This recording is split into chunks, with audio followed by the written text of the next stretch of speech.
Alright, we are here in the,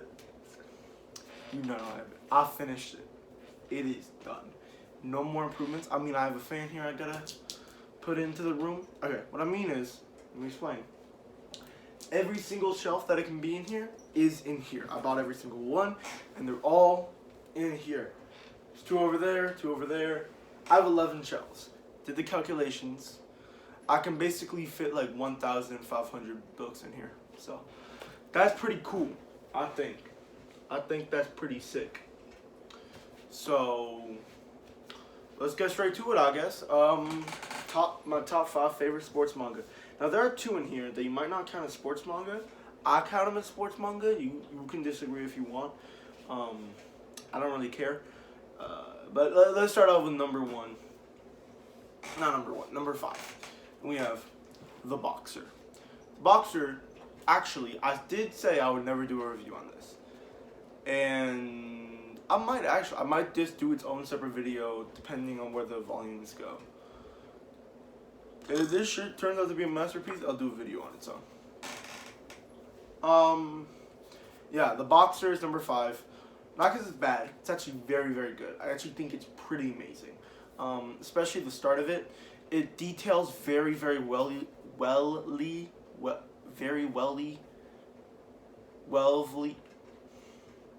It details very well that, the difference between hard work and talent.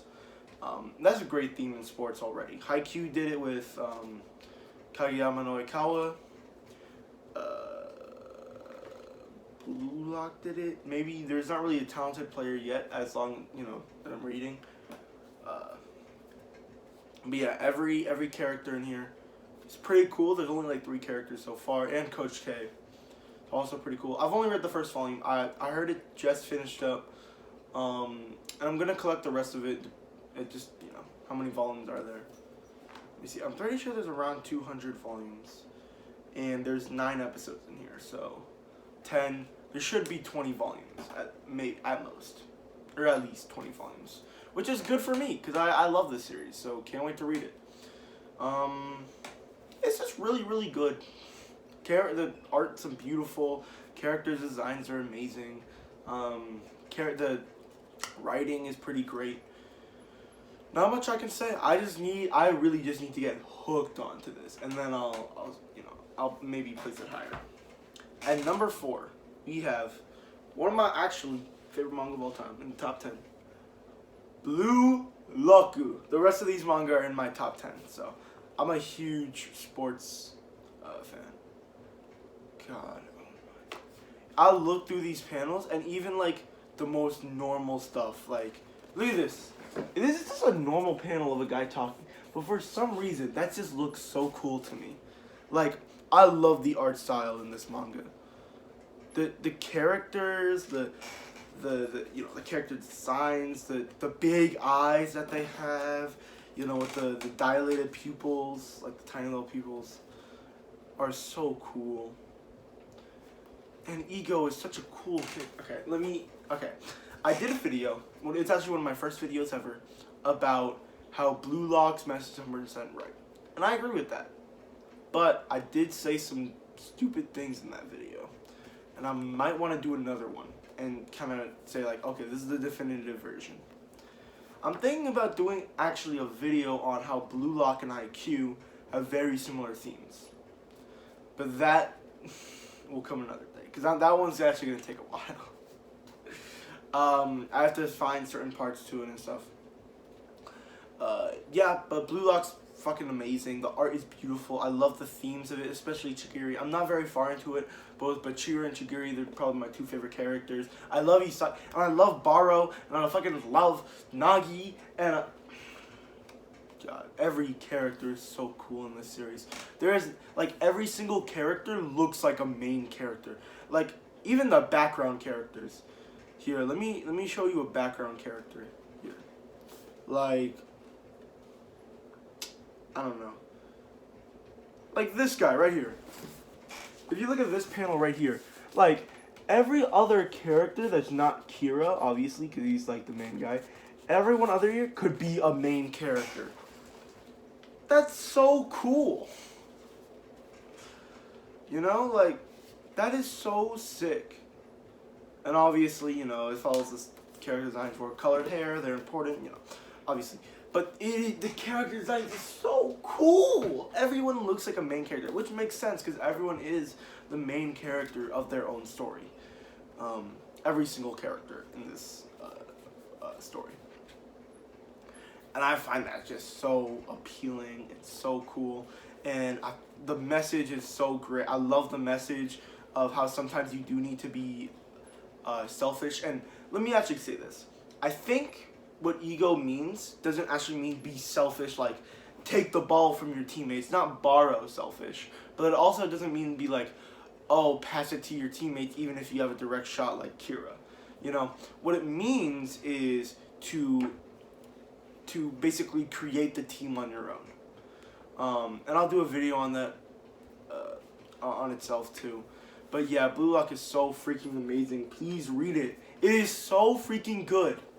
Like, I read some good sports manga. This shit takes the cake for one of the best. So read it. Please. Alright, at number 3, we have, now this one might be a bit controversial as a sports manga. At number 3, we have Blue Period. Now, it's a painting manga. It's an art manga. I consider art a sport.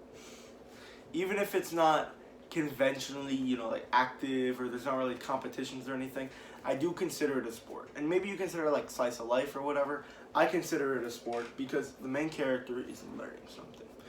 And that's basically what a sport is. So yeah, Blue Period's fucking masterpiece. Not really I can say. I'll do a video on it.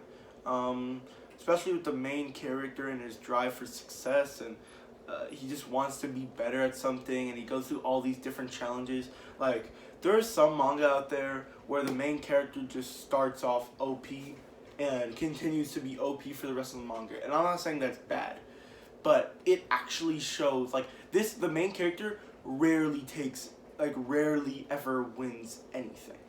He is faced with losing and losing and losing and losing and losing and losing throughout the entire series. And spoilers for Blue Period. Please read it. I'm not, you know, don't just watch the video, you know, for me to spoil it, but please read it. And when he finally does get into Tua on his first try, it feels so real because he's tried so hard to get through all these other different, you know, things and stuff. And, there's other different, like, you know, different shit he had to go through and different stuff, and it feels so gratifying for him to finally make it at the top with all these people he thought were better than him, and now he's finally next to them, painting on the same canvas. Oh my god, this shit is so good. I'm gonna skip that one. At number 2, this is probably expected. I did a video on this. It's Your Lie in April. Just watch my video on it. I basically perfectly expressed why I love this manga, but there's so many other things I could talk about. Oh my god. Yeah, this shit's good. Why is the fucking brightness doing this shit? I gotta get blinds for it. There's a window right up here, and I gotta get blinds for it. Yeah, that's Your Lie in April. I just watched my video on it. Like, I really got nothing to say about it. It's a masterpiece. It made me cry multiple times. It's literally built different. Alright. Next is Haikyuu. Damn, they changed the art style a lot. That is so cool. That is so awesome how the art style changes from time to time to time. So, you know, because it's like cool to see the artist's journey. Like, I know that I heard that Oda, when you read more of One Piece, obviously I haven't finished One Piece, but when you get to like some of like the newer volumes, it looks so much different and better than what One Piece used to look like. That's what I heard, at least. I don't actually know if that's true. Let me say this though. Haikyuu is so freaking amazing. It's so cool. It's a masterpiece. It's my favorite manga of all time. What else? What else? Not really anything else. I should say this though. I've cried on 2 separate times, and I'm on volume 19 right now. Haven't finished it though. I haven't even started it. I've cried 2 separate times. One, when Daichi's friend, his team lost, and then we got the picture of a bunch of other teams and stuff. That shit made me cry. And for some reason, when Alba Josai lost against Karasuno, I don't know why. Like, I thank God we won. I say we like I was actually participating. Nah, I'm a spectator. But, you know, thank God Karasuno won. But for some reason, I felt so bad. Especially when the ace guy was like, I didn't do anything. I had a perfect shot, and I failed. And then Oikawa just pats him on the back. Oh, my God. I don't know why, man. That shit just hurt me on another level. That shit was literally a perfect moment. Yeah. This Haikyuu is so freaking good, bro. Just read it, man. This isn't even a recommendation video. This is kind of down my top 5 favorite manga haul. Not favorite manga haul. My top 5 favorite sports manga. Actually, that'll do it. So let me switch this because it's weird. We have all 5 different series that I consider. And you know what? All 5 of these are freaking amazing. I'd consider reading every single one of these. Like, obviously there's other stuff like One Dance and Food Wars, I guess you could call a sports manga, I guess. What else? I guess Magic the Darling would also be a sports manga. I don't actually know. It's because it's kind of about cosplay, but it's also slice of life, romance. I'm looking at other stuff. Yeah, I can only really think of One Dance right now. But there's probably some other stuff. Oh, Blue Box. Blue Box. Yeah. That's another manga that I've read and that I did a review on, and pretty good. So it's February. I should probably do a Valentine's Day, romance manga thing. All right, I'm gonna go. All right, bye. Thanks for watching this shit. See you.